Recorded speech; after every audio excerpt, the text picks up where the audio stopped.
Hello, everybody, and welcome to Billy's podcast. I'm your host, Billy Sands. Today's podcast is all about copyright law.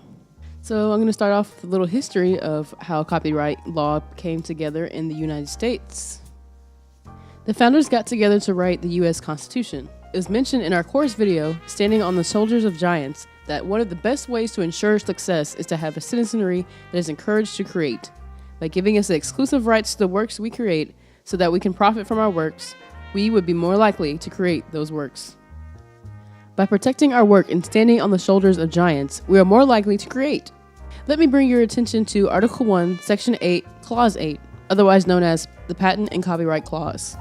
The Patent and Copyright Clause gives Congress the authority to secure the rights to works created by authors and inventors. This clause was neither debated nor part of a larger legal tradition, nor a structural innovation. In the Federalist No. 43, James Madison briefly justifies the clause as providing a national uniform standard for intellectual property. The text of the clause does not elucidate its meaning. Courts largely defer to Congress to determine the scope of the clause. Some judicial decisions have clarified terms within the clause. For instance, the term writings protects photographs and maps, and the term author is more accurately defined as originator. The court has suggested certain limits intrinsic to the clause. Congress cannot grant patents without concern for innovation or the social benefit, and patents must promote the useful arts. Economics-wise, with the ever-increasing importance of information to the economy, it is safe to say that the constitutional challenges to intellectual property laws will become more frequent. Public domain, or any work published in 1922 or earlier, is in the public domain in the USA. A tisket, a tasket. Originally dating back to 1879, the more well-known version is by singer Ella Fitzgerald. Her version was recorded with the Chick Webb Orchestra in 1938. A tisket, a tasket. Since A Tisket, a Tasket is a children's song dating back to 1879, the lack of protection is in best interest of the society. Could you imagine paying the author every time kids sang it in class, at home, or wherever? Treasure Island by Robert Louis Stevenson was first published on the 14th of November, 1883 by Castle & Company.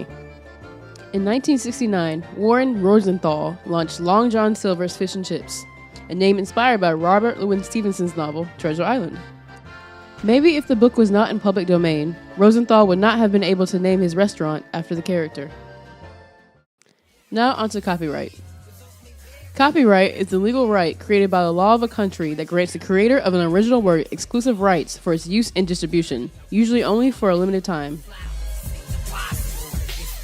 This song is Keep the O's by Tyler the Creator from his 2015 album Cherry Bomb.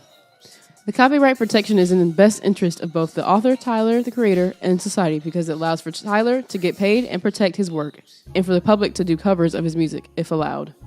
The song itself contains a sample of I Only Have Eyes for You, written by some of the members of the Flamingos. Sometimes without samples, people who would not normally listen to the sampled artists, such as the Flamingos, are able to have access to the sampled artist's work.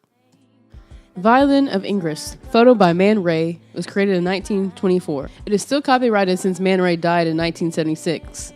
Copyright ends 70 years after the creator has died. Here is the If I Ain't Got You single cover by Alicia Keys. In this case, copyright benefits both author and society. Since the work has been sampled, quote-unquote, by Alicia Keys, Man Ray's work might have gone unnoticed if it wasn't for Alicia Keys' exposure. Well, that concludes our podcast for the day. Thank you so much for joining us.